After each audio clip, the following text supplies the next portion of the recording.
Hello and welcome to Getting Goosebumps, the podcast where we venture into the spine-tingling worlds of R.L. Stine. In this episode, we are doing something special. We are not reading Goosebumps.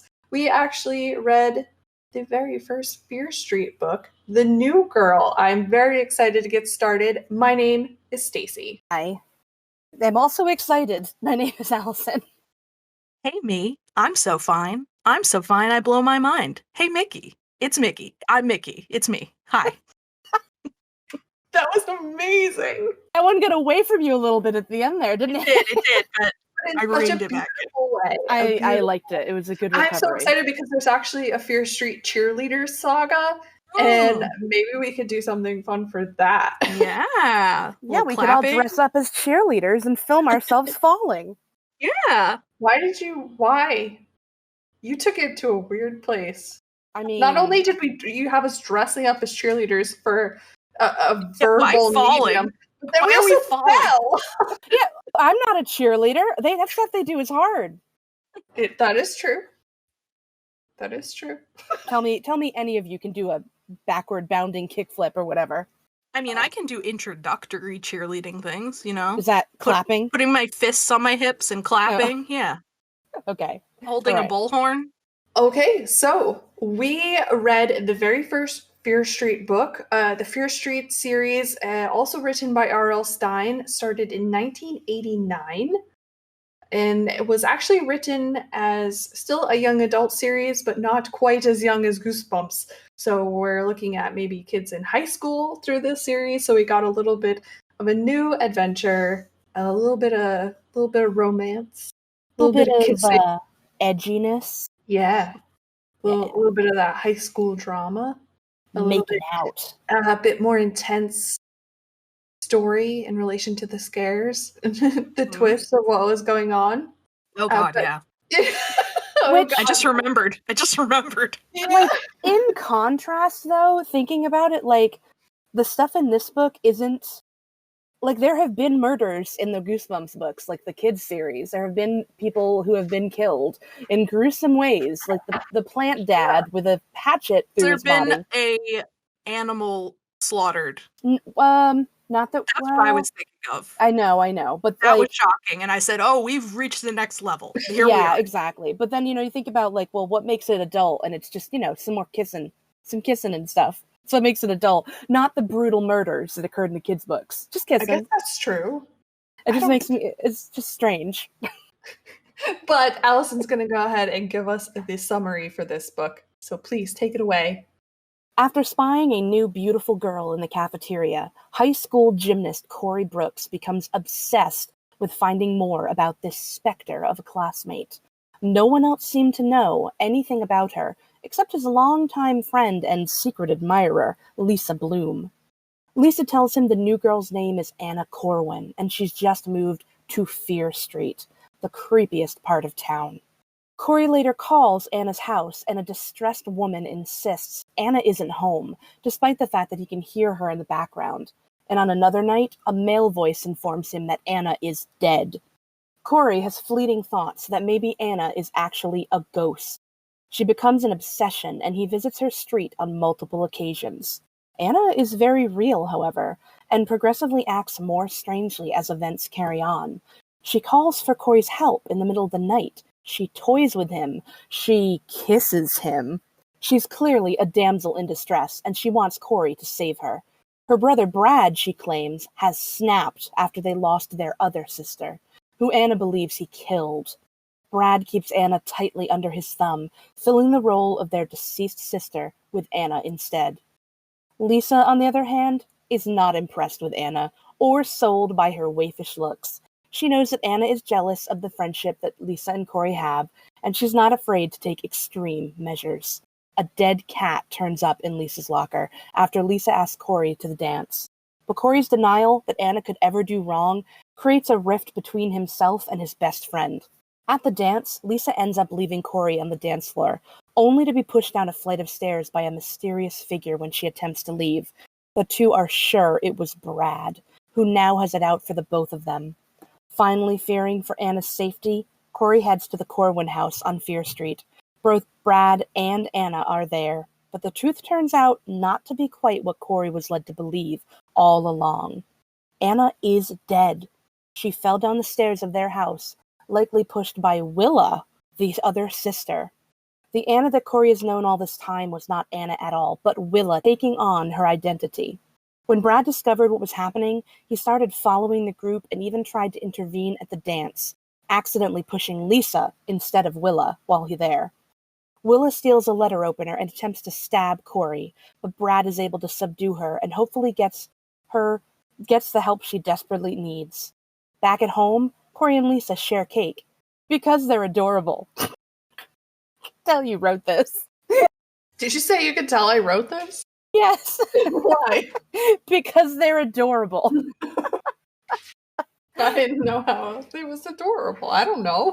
It was pretty adorable. Actually, it was a little bit too adorable at the end. I there. thought so too. We'll get there. But do you want to tell us about the various covers that have been over the years here, Mickey? Yeah, let's talk about the covers. So the original cover of this book is I had mentioned to Stacy earlier that it gives me very Nancy Drew vibes. Yes. Very gothic horror. Yes, very gothic horror. It's a teen girl, walking towards, the viewer. There's a moon in the background, lots of fog, lots of like spooky gothic houses in the background. She's walking down a street and she's kind of like, clutching herself in fear. I would love this cover. It's painted. Yeah, it's a painting.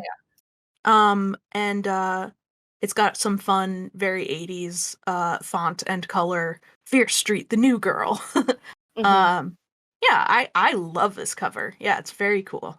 Yes, it's beautiful. It evokes such a nostalgic type of horror feeling. And she's like, she's dressed in that very it's very Babysitter's Club. Yes. Well, I'm just thinking of like the time period and the like look they were going for. It's very like 50s via the 80s, if that makes sense. So what someone in the 80s, they're preppy girl. Well, yeah, I don't mean like particularly her. I just mean like that was a very particular aesthetic in the 80s was 50s nostalgia. I mean, I guess 50s nostalgia was big in the 70s too, but in the 80s, this is what someone who was told, oh, just make a timeless looking classic teen. Like, don't make her look 80s, just make a timeless classic teen. And it still sort of comes off as like a person in the 80s interpretation of classic sort of 50s teen.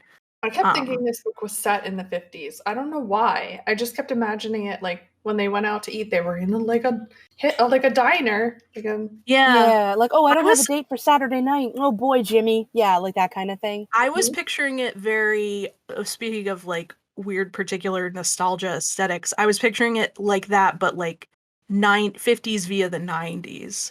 Because I just don't think gymnastics was very popular before probably the 80s. That's a good way to describe it, though, I would say. Well, this book was originally released in what, 1990? 1989. Okay, so it's definitely written in the 80s. So it has a lot more 80s flavor than 90s flavor. But speaking of 90s flavor, there have been reprints of the covers, and the artistic style is gone, and we've entered what we would probably call the new millennium style. It's weird that both of the re-release covers were they re-released at the same time?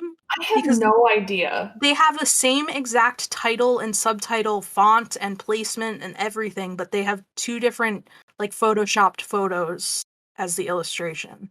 Yeah, and it's a lot of girls' leg. It's a lot of leg. Yeah. It's only leg. It's just legs. They're photographs. It's not artists. It's not like, a painting anymore. They're photographs of like a probably young adult woman with a skirt/dress on. The first one is like, I think from she's sitting and those are her knees. But it was released in 2006, the red skirt. Okay.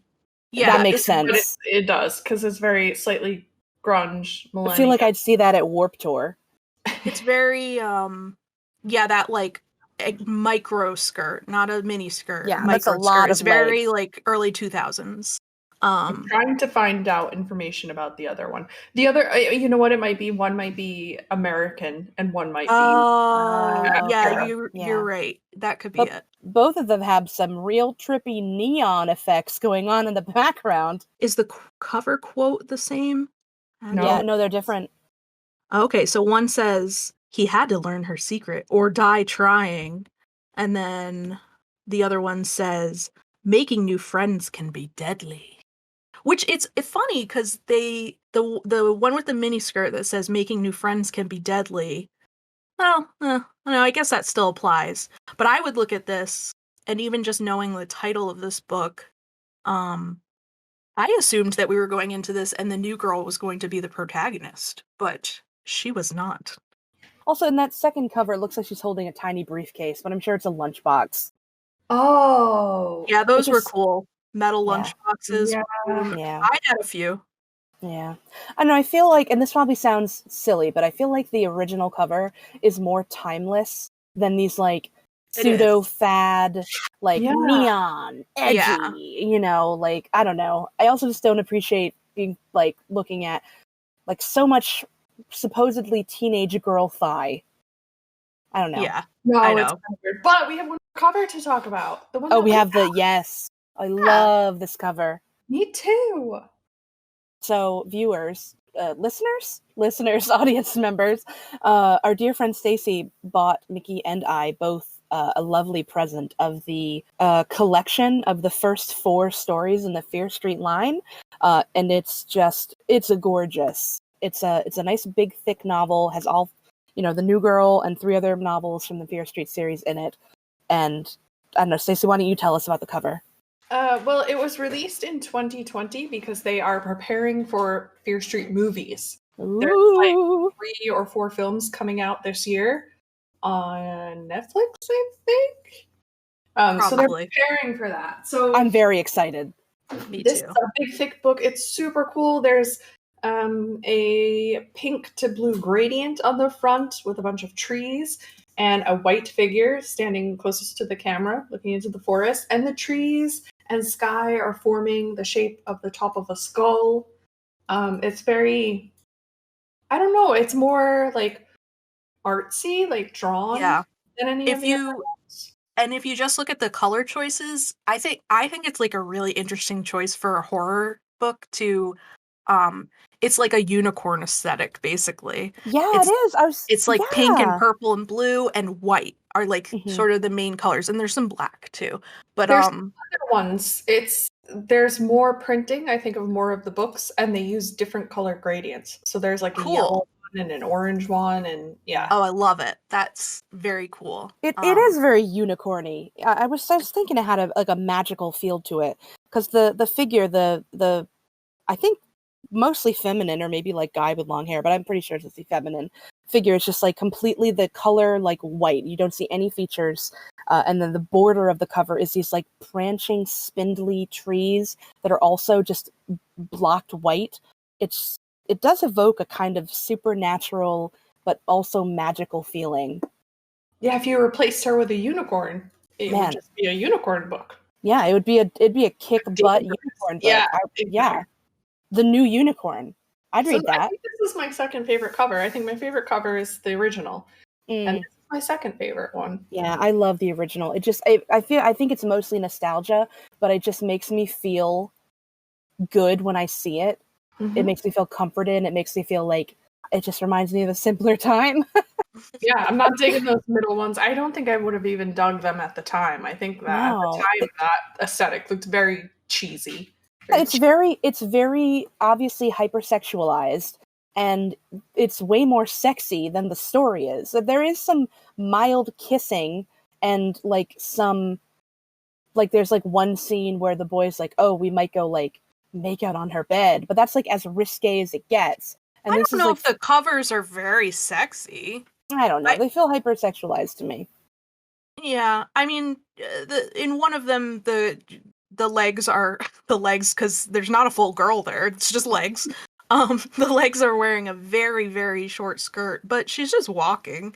And then the Yeah. other one, she's just sitting with her hands on her knees. But I understand what you're saying, like comparatively, Yeah, like especially to anything we've seen, it's Yeah. like, why are we just looking at legs? Like, yeah, I don't find it sexual. I'm not saying like, oh, looking at those legs, it's like, oh, it's filling me with, ugh. But I know that the most likely male photographer that took those pictures was like highlighting like he knew what he was Well, doing.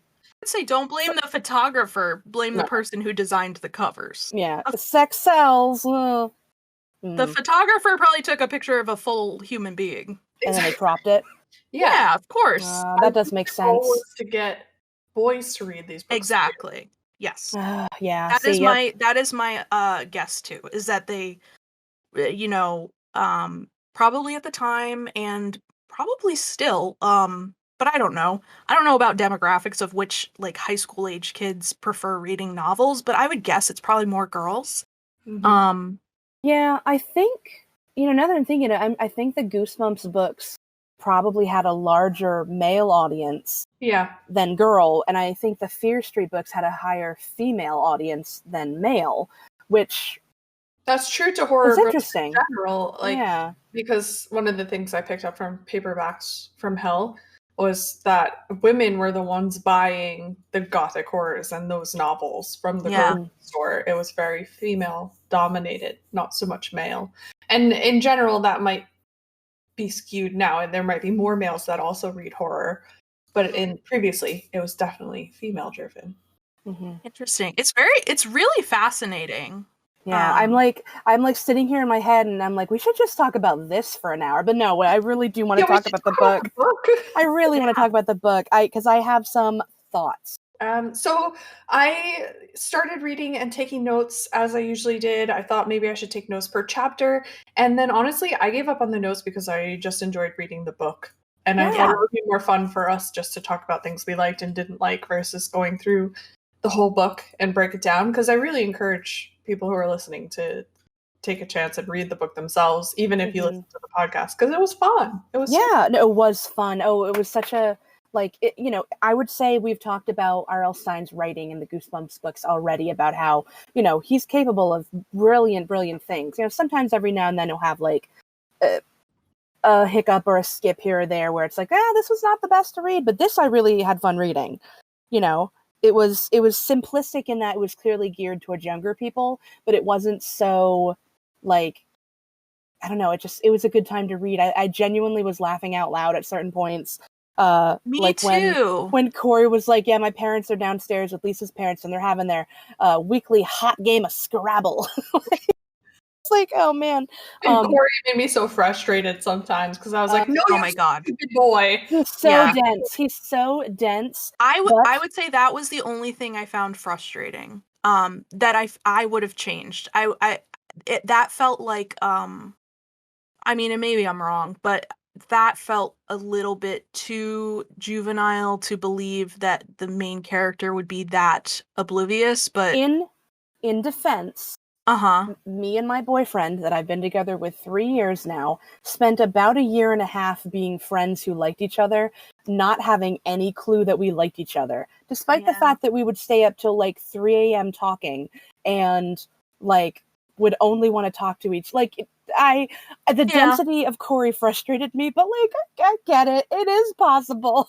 Like I was a real dum-dum. People are real dum-dums about love, Yeah, I know. And then eventually he did sort of he entertain the thought, oh, maybe she likes me. I think it just, it's something that he never had considered. Like, she's like his sister. Sure. I've read enough fan fiction to know that, like, that's the journey, is like, oh, we've been best friends our whole lives. Like, I would never think of you that way until I do. Yeah. Talking about Corey and Lisa, by the way. Corey and Lisa. Sorry. Yeah. Corey's the main character, the protagonist, and Lisa is his best friend from childhood. But yeah, can we But despite being frustrated by him, I was really rooting for those kids. Yeah, I was really rooting for Lisa. And we had so many instances, I loved it, where, it was very clear that Lisa's into him. She's trying to hint at it.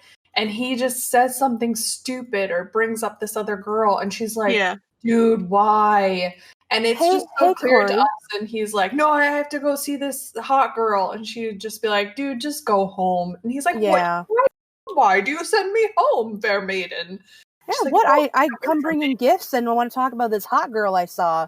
Why were you frustrated? But can we before we get, I know we're already in it, but can we talk about the prologue real quick? Yeah. So I read the prologue, and I don't know why, but I didn't remember reading a prologue. I mean, honestly, I read the New Girl like years and years and years and years ago, but I never remembered reading this prologue. Maybe I skipped it as a kid. I don't know. But it's very short. It's just one page, and it's somebody talking in first person about killing Anna. They pushed Anna down the stairs, and they're saying now mom won't talk about only you anymore. Now it's my turn. And I don't know, this. So I have a theory in the. Okay, no, I'm going to hold it until we get to the part where I'm going to tell you about something I wish had happened in this book instead of what happened. What? But Okay. it's directly related to this prologue. But we'll get to it. But I don't know. I will say about the prologue, and I've never read any of the Fear Street books, so None I of went them in ever. none of them ever. Oh. I went into this totally blind, and I didn't really read books for fun by the time I got to high school. um, I just wasn't into it. But the prologue, I think because I've only been primed by Goosebumps books, I thought I was more expecting basically through the beginning of the book I was like, okay, so we're reading The Ghost Next Door. Like this is The Ghost Next Door. And Mhm. they gave it away in the prologue. I kind of wish I had skipped the prologue. Now I know she's a ghost. Like I did not know the twist that was coming until it did Mhm. become apparent. So And you thought Anna was a ghost, yeah, for a good maybe the even though first Lisa third. could see her too. Well, Yes. if Corey Okay. can see her, it wouldn't be out of the realm of possibility that Lisa could see her. Like Just it, but I Yeah, was I in the thought there same was going boat. to be some magical explanation like that Lisa also was intuitive or something. Yeah, Like, maybe they grew up together and they like because they experienced something as kids that made them both. It's just I don't know. But I was in the same boat initially as you were, Mickey. Yes. oh yeah, so I was very pleasantly surprised when I realized that something else was going on. And I Mm-hmm. appreciated that because that's not the sort of double twist that would come with a Goosebumps book. Usually there's like one big twist. Yeah, and I would say with R.L. Stein, the twists are either they're one of two things. They're like, oh, this is kind of expected. We knew something like this was gonna come, or it was just like, whoa, that is completely out of left field. There were Like no Monster hints of Blood. this, like Monster Blood, or like the camp one, Camp Nightmare. Welcome to Camp Nightmare, where they were Right. on another planet, like with no like obviously there's like little hints. I remember we talked about that, but like there's no discernible big. It's like completely out of left field. Like it's just one or the other with Goosebumps books. This, like you really were kind of kept guessing. Like you were given the answer right up front, but you really didn't know. Is this way? Is she a ghost? Is it this way? Is it somebody else? Like what's going on? Is the family ghost? Like what's happening? And I really enjoyed that. Yeah, I didn't remember. I'm not sure if I read this one, but I've read a few, and so I kind of knew what to expect for the ending. I was fairly certain it wasn't going to be something supernatural, but I knew it was going to be something weird. And I because one of the books that I read was called The Face. Yeah, I don't know which number it is in the series, but that ending, holy crap, has stuck with me for my entire life. I cannot wait Ooh. until we read that one because it's so bizarre, but it's so like it's real. It's not supernatural, it's real, but it's so weird. And so I knew this was going to be something similar. That sounds so familiar. Don't tell me, obviously, don't tell us, but I had the book for ages. You must have seen it. I think I haven't. The title sounds so. I'm having like flashbacks of unease, but I can't remember why. Oh god, the book, the ending. I'm never gonna ever forget this. This, and I cannot wait till we Cool. get to that one. But that's kind of knew that it's gonna be something weird, but not necessarily like ghosts or something. Yeah, I really Yeah. appreciated because again, I had no idea what to expect. As far as I knew, this was going to just be Goosebumps written for an older audience, like no difference whatsoever. I didn't know there was going to be even, which I don't tell me because I still haven't read the second book. No, but no spoilers. I didn't know that there was even going to be anything tying the Fear Street books together. I thought it was going to be like Goosebumps, um, and maybe there isn't. But when I found, as I was reading this, that there is actually a street in Corey's town called Fear Street, I was like, oh, I thought Fear Street was just like a random word for a series, like a random title for a series. I didn't know that. Too. What's that? That took me by surprise too. I don't know okay.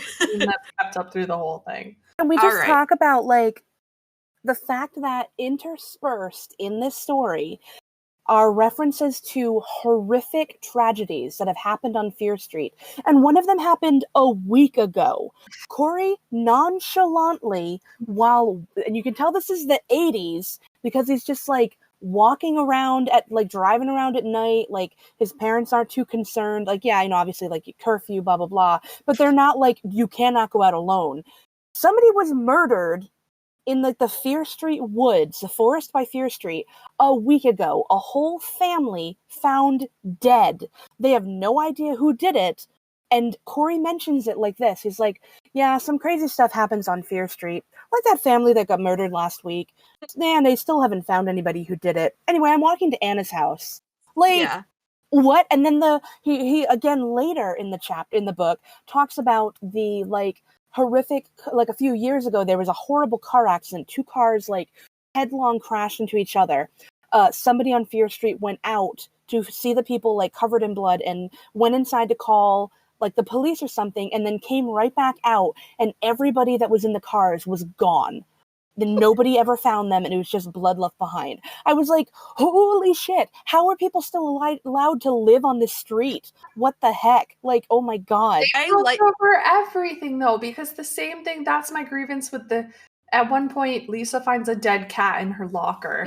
Yeah. They brush over this like they tripped on a bug or something. Yeah. It just comes and goes so fast. Yeah, I agree. The cat thing I felt like was out of place to just brush over. And like Lisa is legitimately freaking out about it, rightfully so.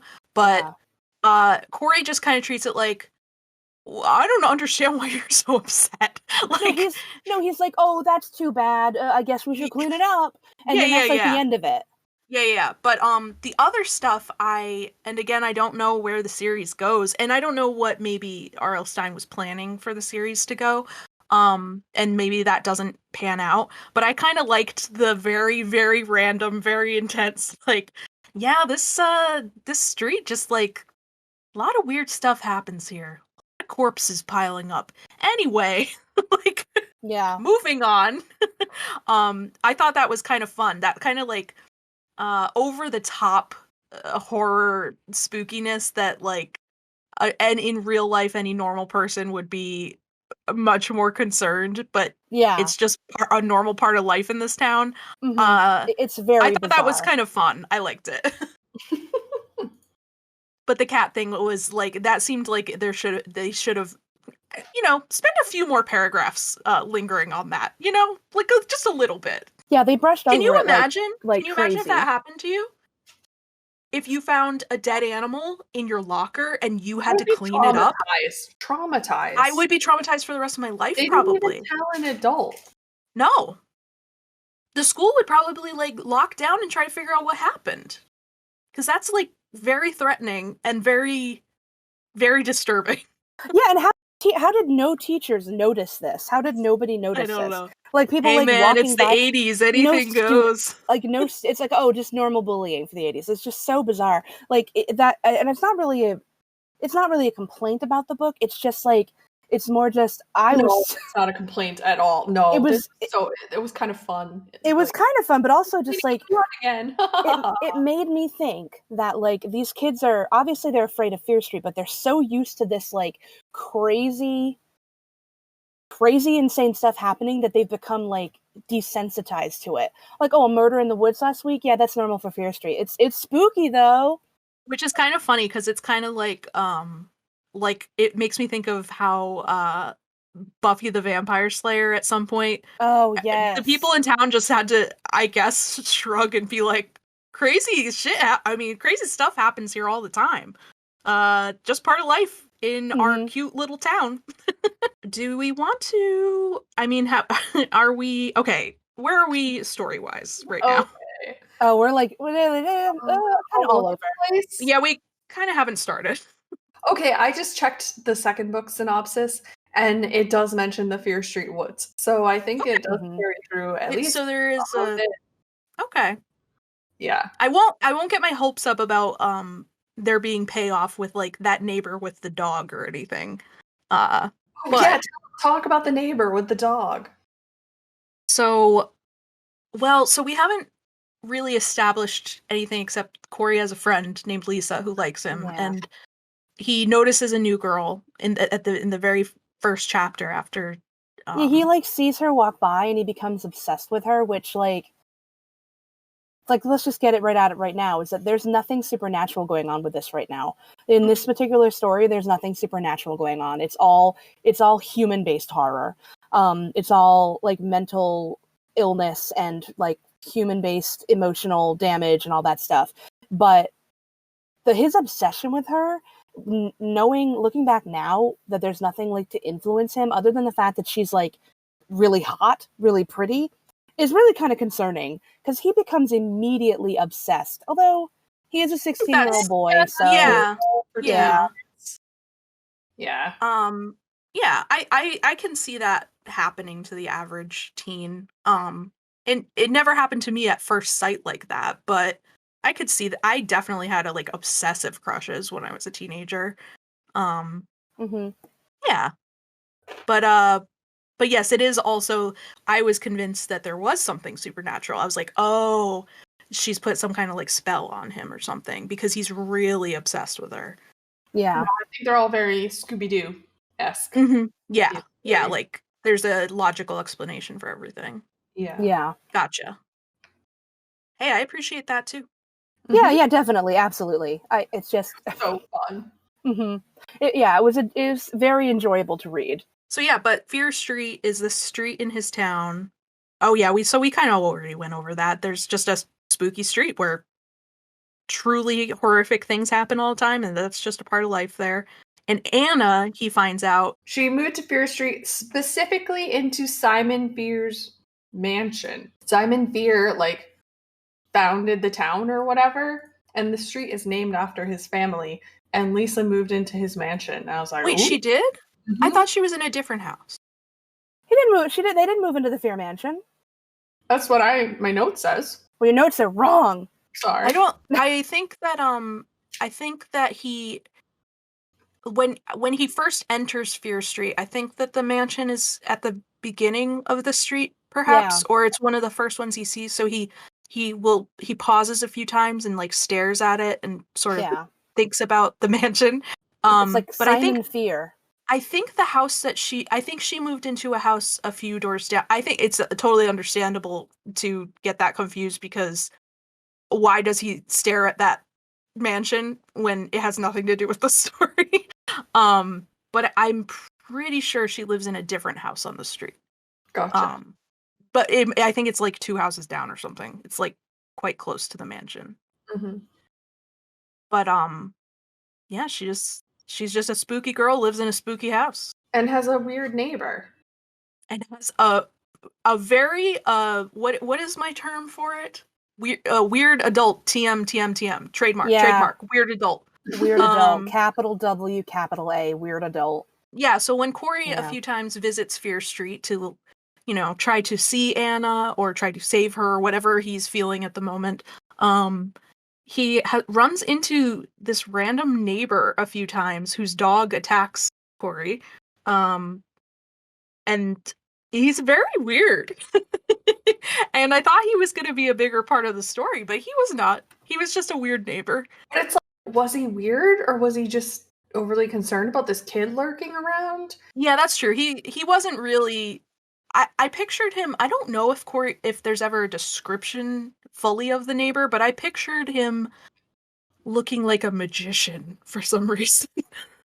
Like Why? I don't know why. Okay, so let me explain what that means. I not in like a top hat or anything, but I picture him being like a large dark figure who I'm just picturing like a dark goatee, and he's got a big coat on, right?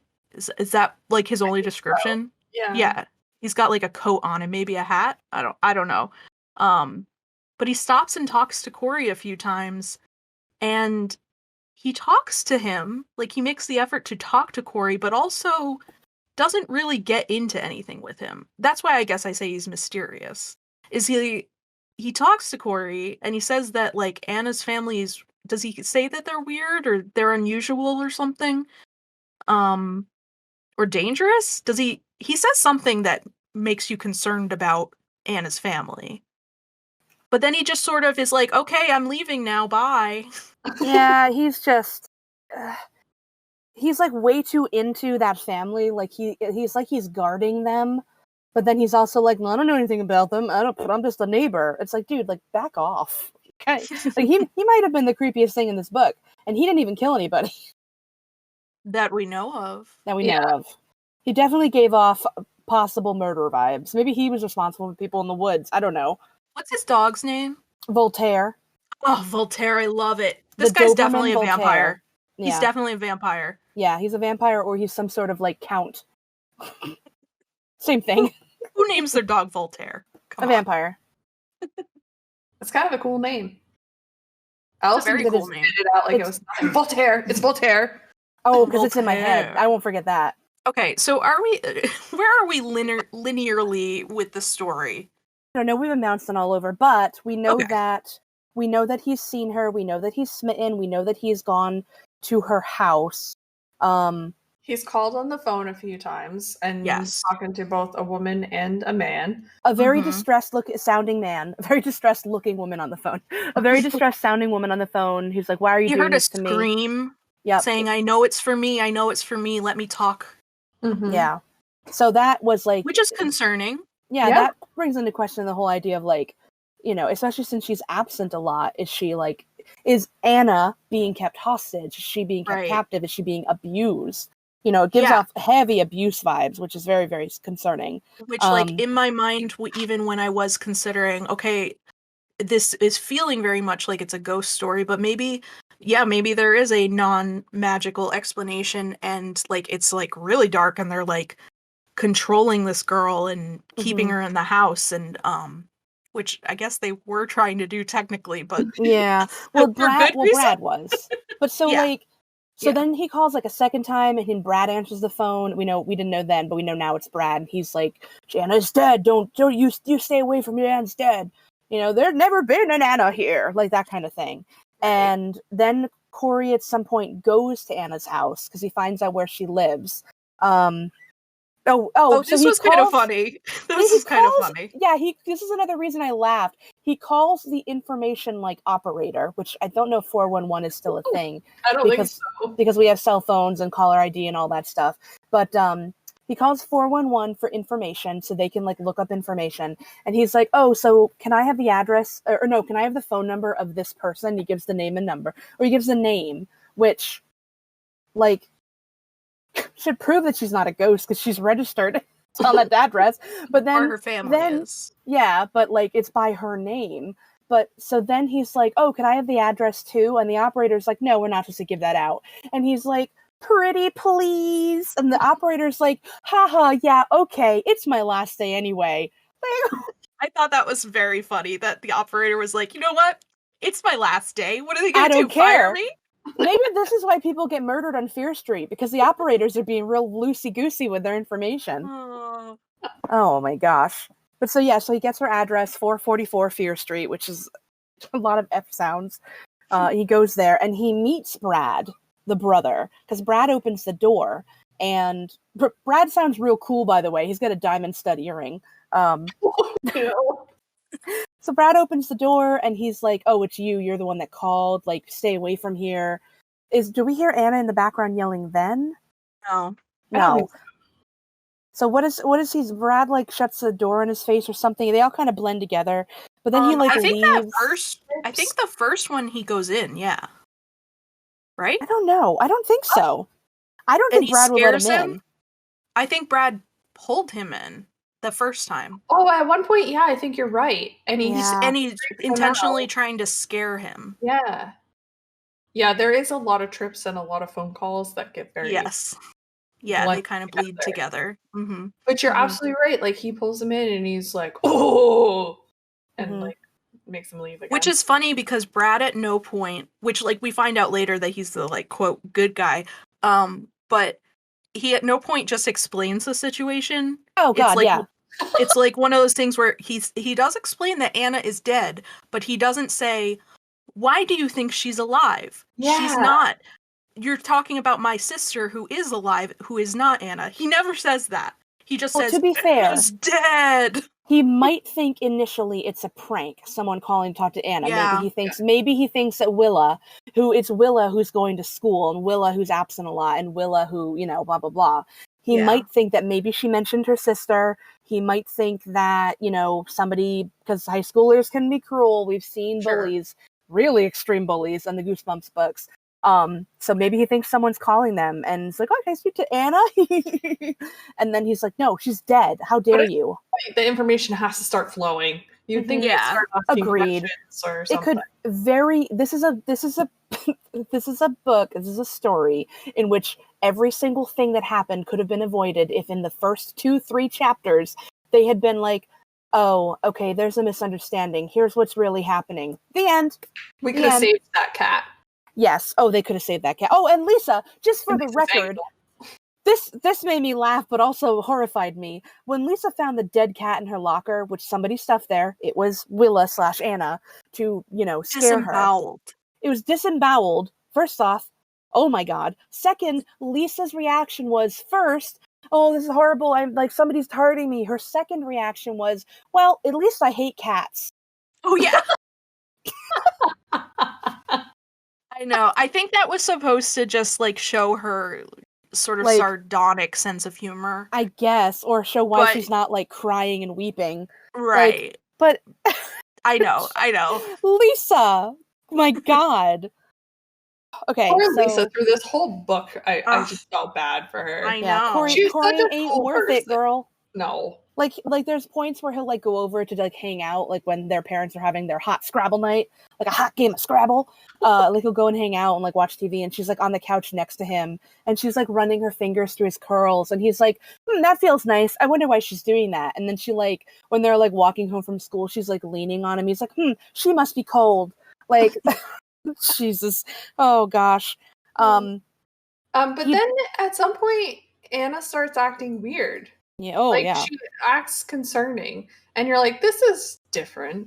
Well, that first time that she gets in the car, so Willa Anna calls him. Willa Anna calls him and says, I need your help. So he goes and he parks in front of the house. Anna comes out and gets in the car and like says that, she only said she needed help because she wanted to see if he would come to test him. And then she kisses him.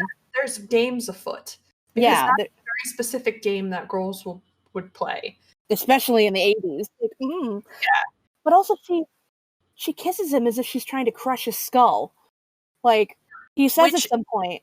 Which, while it was happening, and I still thought there could be something supernatural, I'm like, oh, she must be a succubus or something. And then later, knowing that there's nothing supernatural happening, I'm like, oh, she just is like that far gone. That like crazy. Yeah. And she whispers in his ear, you're mine now. Which again, I was like, oh, she's like a demon or a succubus or something. She's sucking his soul out, and that's why he's so obsessed. But okay, if she's so pretty and stuff, why does nobody else has seen her? Like, nobody even notices her around. And they're like, no. You just can't explain the whims of a teenage boy heart. Because I don't doubt that she was pretty or anything. Yeah. But yeah, I mean, she freaks out in the car. They go to a diner and she's weird. She's weird with Lisa. She does some weird stuff. Yeah. She's like, they go to the diner because Corey eventually is like, listen, some weird stuff's happening and you need to explain. You can't just keep running away and screaming every time I try to ask you a question, which is what she literally does. Every time he tries to give her a question, she's like, no, no. And then she just like runs. And it's like, so he's like, oh, okay. So he like drags her to a diner and like puts her in the booth. And then, like, here's another thing that, she, like, so he sits down with her and they order 2 Cokes and the waitress brings them 2 Cokes and 2 straws. So obviously Anna's real. She's not a ghost. We keep getting hints that she's real. But, like, she could just be a demon playing tricks on everybody. But he's like, oh, your brother said that you were dead. And, like, in that moment, she was like, oh, and even Corey was like, well, clearly she doesn't have an answer for that. She has an answer for everything, but not that. And then she makes this really confusing, like, well, I had a sister named Willa, and, she was like the real beauty of the family, and my brother Brad killed her and started saying that I was her, and, it just didn't make any sense. Yeah, it just got, like, super convoluted. So then I remembered the prologue, and that's when it really started to click for me. Because, like, I kind of had thoughts, like, oh, maybe it's a sister. But this is when I was like, oh, it's definitely the sister. Like, holy heck. And, man, she's like, I don't know, you still kind of think something's going on. And then Lisa and Corey go to the turnaround dance, and Corey's like, yeah, I gotta forget about Anna. Lisa is actually really pretty, and I care about her a great deal, and all that stuff, and actually looks at her as a female, as a woman for the first time, instead of just like the neighbor that he grew up with. And then Lisa gets pushed down the stairs by Brad. Great. Because he loved that whole scene when they're in school and Corey has to bust out his gymnastics moves to get out of the locked room that they're in. And that's not the only time in this book that he's had to do that. Oh my god, it was amazing. I was like, oh, this is why he's a gymnast. Because he, swings himself. Okay, so they like get locked in a room. Mm-hmm. I should really explain what happens. They're at the school. At the dance. They have an argument. Lisa runs away. Then she gets pushed down the stairs. Which was an accident. It was an accident. But at the time, it seemed intentional. They see him, so they know he's there.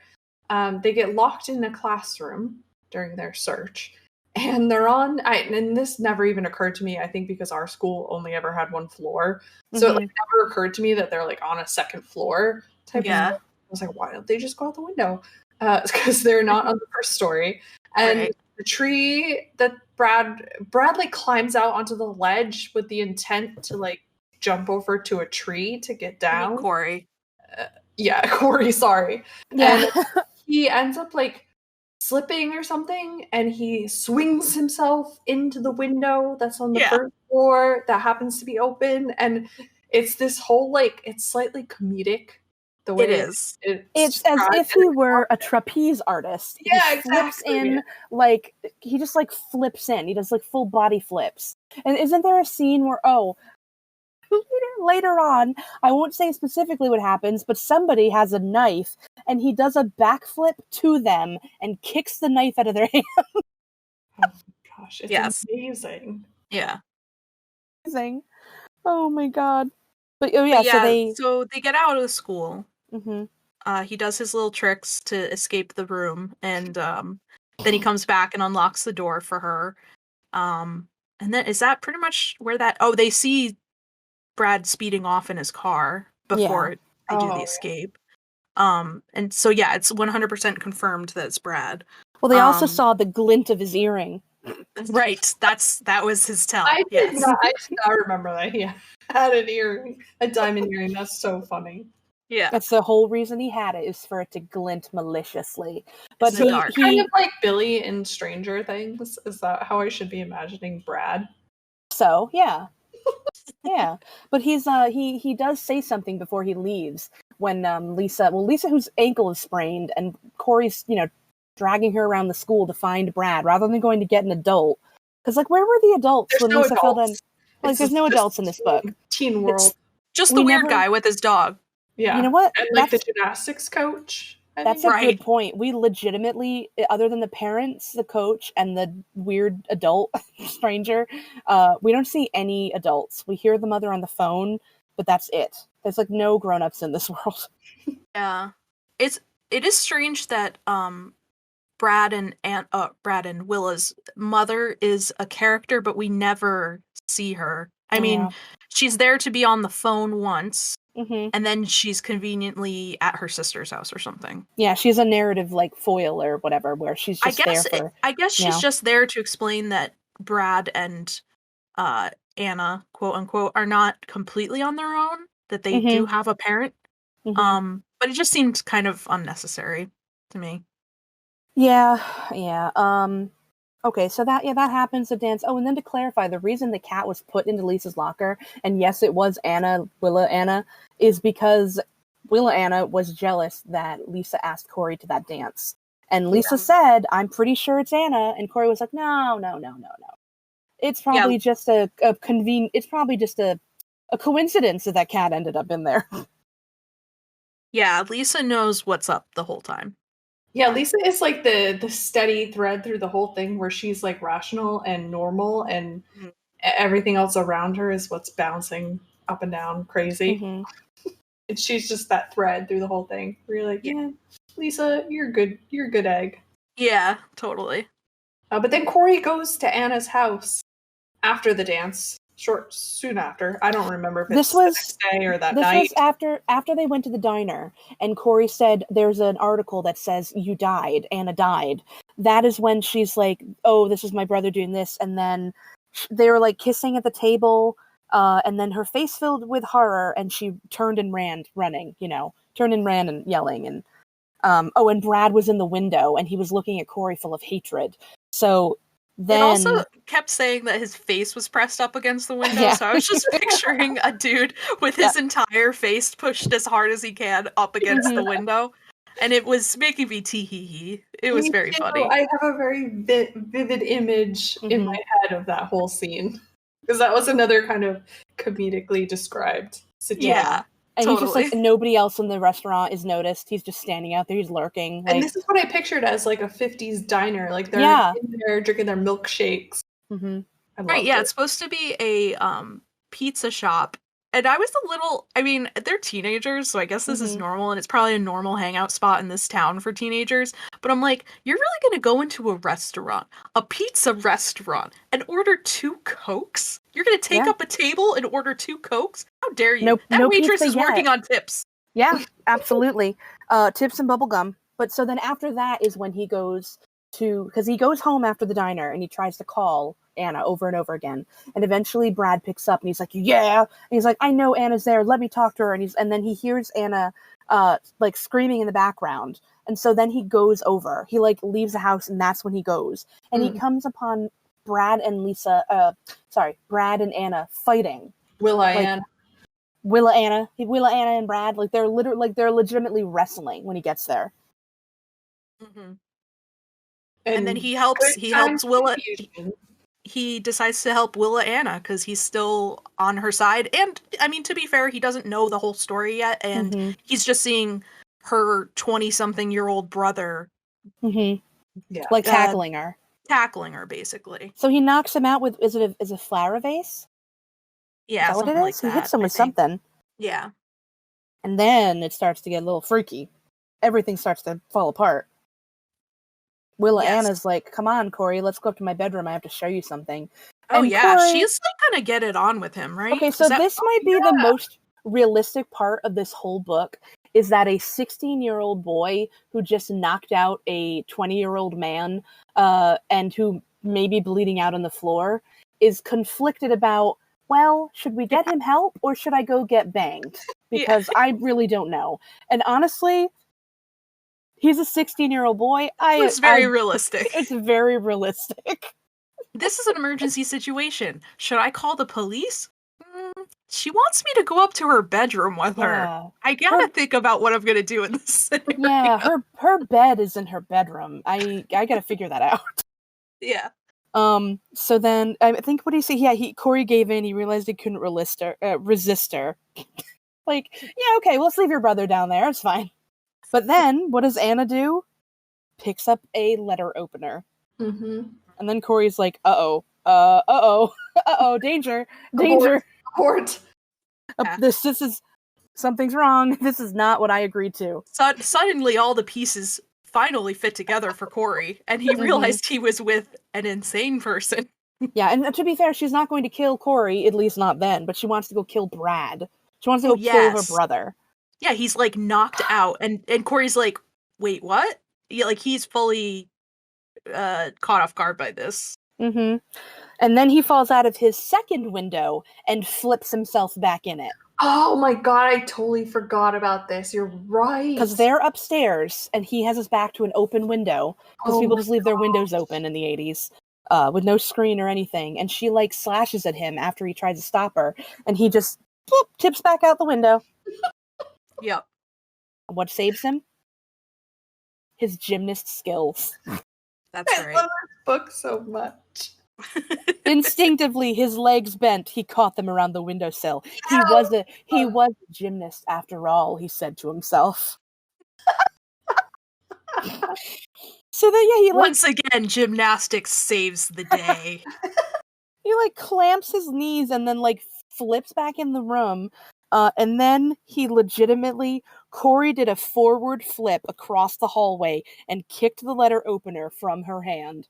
I love this so much because when this happens in movies, like bad action movies, where somebody takes a bunch of flips to get from one point to another for no reason. It's not saving you time to do flips rather than just running at somebody. I love it. It's my favorite thing. Is it the kicking? There's purpose there. Yeah. Yes, kicking, there's purpose. Yeah. He's building up the leg power. The flips is momentum, inertia. But also and he's redeeming himself, because throughout this whole book, he went to gymnastics practice and tournaments, whatever, meets, and sucked and did really bad. And now he's redeeming himself because Willa Anna is no longer in his head. He's finally choosing gymnastics over her. Yeah. Stacey, that's a really good point. I didn't even think of it that way. He's redeeming his failure throughout the book. Yeah, his head has cleared, so he can focus on his gymnastics again. Yeah. That is brilliant. That is brilliant. Oh my gosh. I loved this book. So after he flips the dagger out, the letter opening, it's not dagger, it's just very sharp. Then Brad starts coming up the stairs, and he's like, oh no, Brad. And now this is the point. After all of this, when Brad's he comes up the stairs all menacing, and then he just stops on the stairs, and he's like, hey man, I should probably tell you the whole story. Yeah. Yeah, it was totally one of those moments. Meanwhile, he's holding Willa Anna, who's struggling and screaming in his arms, and they just have a calm conversation while he's, holding Anna. Subduing her, yeah. Yeah. It was real chill. And he's like, well, Anna's dead. She fell down the stairs. She was our sister. She was our sister. My mom and I had our suspicions that Willa was involved. This is Willa. This is not Anna. This is Willa. So we moved to a new place to give her a new start and all of that. And, he didn't realize that she was going to school and pretending to be Anna, but he started to realize something was weird. And so he started following them and stuff. And the school, he went to the school to find her, and pushing Lisa was an accident. And he just kind of breaks everything down, and you're like, wow, that makes sense. Okay. Mm-hmm. Thanks for finally filling us in. Yeah, thanks for telling me. You should have told me this last week, man. Yeah, much apprciappreciated. I called you 3 times. I called you 3 times at 1 a.m. and you didn't think to, talk to me? So you should then... tell your neighbor about this, maybe, because he's real concerned. Yeah. So going back to the prologue, that was Willa's point of view. She killed Anna. That was the moment she killed Anna. She pushed her down the stairs. She played it off that it was an accident. Brad had his suspicions, but he didn't want his mother to lose 2 daughters, one to dying and one to an institution or jail. And so he kind of kept quiet about it, thinking that maybe Willa would, She got it out of her system. Yeah, there's no other sisters to kill. Yeah. And then that's essentially it. And then they call the police. You've got to get her some help. And then the last chapter is the very adorable scene of Corey and Lisa eating cake. Why are they eating cake again? I don't know. Now that you say that, I don't remember. Oh, so he's like telling her the story. She made like a cake to celebrate finding out the truth. I don't know. But so they're eating cake and then they sit down on the couch and they're like, because she's Lisa, she's awesome. She's like very, good at everything. She's and very she looks like domesticated. Cher from the 80s. Cher Yeah. today is a knockout, let alone Cher in the 80s. So of course she just like made a cake because she's perfect. Yeah, she's amazing. She's funny, she's sarcastic, she can bake, she's athletic. Lisa's smart. amazing. She's smart. Hell yeah. She knows how to do research in a library. Yeah, she knows what microfilm and all that stuff is. Yeah. She writes for the newspaper. Did we say that? Yeah. Oh yeah, she writes for the newspaper. We hadn't said that. It was her who helped. Who told Corey, like, well, let's go to the library and look up, if Brad says Anna's dead. Oh, because it was one of Lisa's friends who was like, I used to go to Melrose High with Anna. Anna died, and they're like, well, why don't we go look up an article to see if it's true? So Lisa took Corey to the library, and that's how they found the article. We kept talking about the article, but we didn't actually say what article. They looked up, past articles. Yeah, Lisa's amazing. But anyway, so they're like sitting on the couch eating cake, and Corey's like, yep, that's the whole story. And Lisa's like, He's like, and then Lisa's like, and I was right, wasn't I, about the phone calls and the dead cat? It was all Anna. And he's like, well, no, it was all Willa, but yeah, you were right. And then they start getting closer. She puts his hand on his shoulder, and he's like, maybe I should let you pick girls for me from now on. Maybe I should. You got anyone in mind? And then they kiss, and that's like the end. It was freeze frame, roll credits. Yeah, it was a little too Hallmark for me in the ending. I wish I had just ended it before, but I liked it. But it was I didn't. We needed that satisfying ending for Lisa. She deserved it, Alison. That's true. Well, she did to be fair, it. This is the argument that I always made about the ending to Harry Potter that you always hated. Is that I needed that closure, that sweet little ending. Listen, and you were like, no. We do not need to go there. I'm just saying. This is the argument that you shut me down. To talk about that. But so, can I tell you, one of the things that obviously near the end, it was like, okay, well, this is not obviously what's happening. But I had a theory and a hope while we were reading this, and I want to share with you, because I feel like I know this would not have been allowed in a book geared towards teenagers in the 1980s. It just wouldn't have been allowed. But the prologue is given in the first person point of view. So we don't know who's actually saying it. It talks about I. We don't know the gender of the speaker. Throughout the story, especially after we meet Brad, who, is described as being like soft and having an earring and having the same hair color as Anna, part of me thought that maybe Brad was pretending to be Anna. Oh. And like he was dressing up like his dead sister, and he was like wearing a wig and stuff and going to school. And the reason they were the same person the whole time. Yes. Like, and that I was would have like, been crazy. I know, it would have been bonkers. The pizza scene. Yeah, well, I mean, convincingly, like, think about sleepaway camp, in terms of, maybe Brad could have been, transgendered, or maybe just wanted to, completely unrelated to being transgender, wanted to become his sister.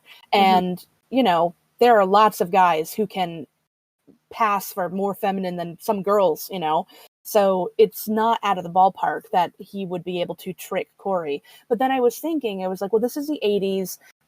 People would probably cause an uproar if it turned out that, that was Brad all the time, and Corey had been kissing a man, like a boy. Yeah. But part of me reading it was like, man, wouldn't that be amazing? What a twist that would have been. Especially, because like Brad had the diamond earring, like traditionally it's girls who wear earrings. Although this is the 80s and lots of guys had pierced ears, I know. But and we don't really see all of Brad. Like we just see like his face through the doorway. And I don't know, part of me was hoping that was what had happened. And it wasn't that I was let down by the ending. I think the ending was good, but it would have explained why Brad hadn't just said, okay, so I'm sorry, dude, Anna's dead. You may be thinking of her sister. And that's Willa. Because it would have been Brad all along. It would not have been Willa. Interesting.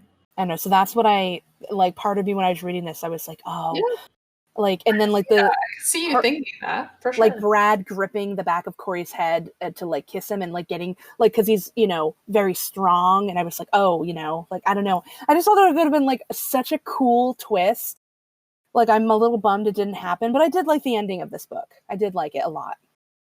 Oh, one thing we didn't talk about, which I had wanted to bring up, was Corey's friends and his awesome friend David. Oh, David and Arnie. David, who I was such a good friend at one point, I was like, oh, he's suspicious. That's right. There was actually like he was good dude. Yeah, that's very rare. Especially that didn't probably need to be put into a book like this where you're supposed to keep the audience feeling unsafe and like you know, usually there's no one responsible on the protagonist's side, but his friend actually checks in with him when he's like not doing well in gymnastics and is like, are you okay, dude? Like, is everything all right? Which was very nice that he checked in like that. Yeah, and I felt bad that I was like suspicious of him. I was like, oh, yeah, he's right. involved. He's involved. Yeah. He's just like a really good friend, and I loved that. Arnie, on the other hand, I didn't really like. But Arnie was not a good friend.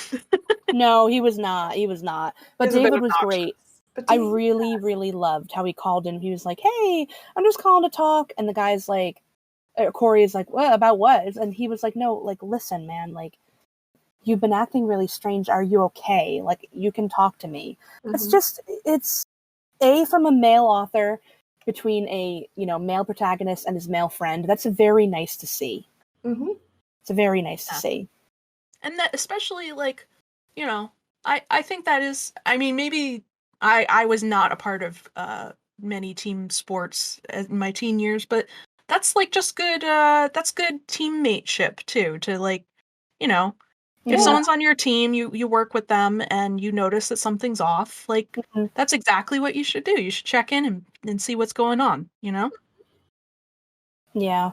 Good job, David. Yeah, David's a good egg. And also, David's a redhead, so R.L. Stine fit his quota of putting. No, I'm just saying R.L. Stine fit his quota of putting a redhead. Into there's the book. always like a redhead around. Yep. I was just thinking again. It's one of those things where I have no idea what David looks like. I just pictured something in my head. I only noted it because he mentioned it like once, and I'm like, "There's the redhead." He put one in. Awesome. Should we rate this book? Yeah. Oh, yeah. Yes. I mean, yeah, I don't know. I honestly have to think about my rating. I'm blindsided, even though we do this every time. Yeah, I know my numerical rating, but I don't know. I think I usually give a scale out of 5 to the Goosebumps books. It's literally not going to make any difference, but maybe I'll give an out of 10 score for these books because they're teenager books. 2 out of 15. Maybe even out of 16 because he's 16. Yeah. I can't do that fraction work, guys. Come on. Okay, you go first. So I'm not going first. I have to think about. Yeah, me too. Oh yeah. Okay. I will also think about it. We can cut the thinking out. Yeah. No, I let them hear our struggles as we try to think of a quippy catchphrase from the book to apply to our review. Okay, I know what I'm doing. Okay. You can go first. You can go first. I very much enjoyed this book. I really didn't remember reading it as a kid. I knew that I did, as a teen. But I know that I did because I had a whole bunch of Fear Street books, but reading it again was delightful. I was laughing. I was genuinely intrigued. Even though there is like a secret twist that I kind of would have preferred, I didn't feel like I missed out in any sense. So I am going to give this a 9 out of 10 glinting diamond earrings. Or diamond studs. I thought we were doing out of 16. Okay, fine. I'll do a 14 out of 16 glinting diamond studs. Beautiful. Okay, so this was my first introduction to Fear Street. I loved it. It was very engaging. I am always a little bit, I know these are books for kids, so they're easy to read anyway, but I'm just like I mentioned, I didn't really read a lot for fun in high school because, to be quite frank, reading is a struggle for me. A little bit, you know. It's for nerds. Well, no, that's not it at all. I wish I was more of a reader. I just have always been a very slow reader. I have ADHD, so it's hard for me to get through text sometimes. But I had a really good time reading this, and I felt good while reading it, and I was, you know, constantly turning the page. I didn't feel like I needed to take a lot of breaks or anything, which actually happens with Goosebumps sometimes, which is funny because it's written for literal children. And they're shorter. And they're shorter. But this was just more engaging, you know, a little bit. So I really liked all the characters. I liked the story. I liked the setting of Fear Street just being like a hole of despair for no reason. So I'm gonna give this book. I'm gonna give it. I like that. A hole of despair for no reason. Yeah, it is. I'm excited to read more about Fear Street. They don't despair over it. They're just like, haha, yeah, Fear Street. Yeah, that's true. That's true. Tragedy, I guess I should say. Casual tragedy. Yeah. I'm gonna give it 13.75 out of 16 backhand springs. Nice. I'm gonna give it 16 out of 16 Whoa! mansions because I thought it was wicked fun. I contemplated giving it maybe 15 out of 16, but honestly, I just don't think that would be fair because I really liked it. What, 16 out of 16 what, though? Sorry? Fear mansions. Oh, beautiful. Because it's the first one, it's gotta honor Fear Street somehow. Yeah. Well, that's... Okay, so that's the reason why I didn't give it, like, a 16 out of 16, is... I know that I can't give a perfect score to the first one we read because there's nowhere to go but down. Which, you know, maybe retroactively adjust. We decided that. Yeah, I know. But I'm happy with my experience. I really had fun, so I have to give it like a good score. I used to be critical of books, and I never gave out like 5 stars. And I'm like, that's not cool because if I really enjoyed the experience of reading it, it deserves those stars. Totally. I mean, you're rating your experience, so that's a good point. Yeah. Yeah. Maybe I'll do no. I'm sticking with 14. I may go back and make it a 15, but I'm comfortable with my 14. Right. If I had that like little twist of it really being Brad all along, man, I'd give it a 17 out of 16. Oh, that's not possible. But like, I really, it was a blast to read. I'm so excited for the next one we do. I don't want to wait another 10 Goosebumps books before reading another one. Could we maybe do like, I don't know, either whenever or like maybe every 5 Goosebumps books? I don't know. I just want to read the next one. Take a look. The next book that we are going to read is The Haunted Mask. Goosebumps. So book. Excited. Very excited. An iconic Goosebumps book. Mm-hmm. Truly. Mm-hmm. That's going to be an interesting time. Yes. Yeah. Okay, well. All right, we've done our discussion. We've done our ratings. We've talked about what's next. Did you have any other things to add about this book before we wrap it up? Papa Stein, killing it again. Killing it. Killing it. 89. Killing it today. Mm-hmm. Good times. Mm-hmm. Cool. Well, you guys can find us on social media. We are at Goosebumps Pod, Instagram and Twitter. Give us a shout. Let us know your thoughts on The New Girl. And yeah, I would like to read a couple more. Actually, good point, because the movies are coming out this summer. So is it this summer? Okay. Yeah, all right. Before summer comes. Maybe we could do a live recording of us watching it. Oh my gosh. Amazing. Amazing. Mm-hmm. But thank you all for listening. We really appreciate it. And we will see you next time. Stay spooky. Bye-bye. Goodbye. I like how you both always attempt to do spooky sounding goodbyes. Well, I waited like a bit an old there lady. Because, yeah. Well, goodbye, dearie.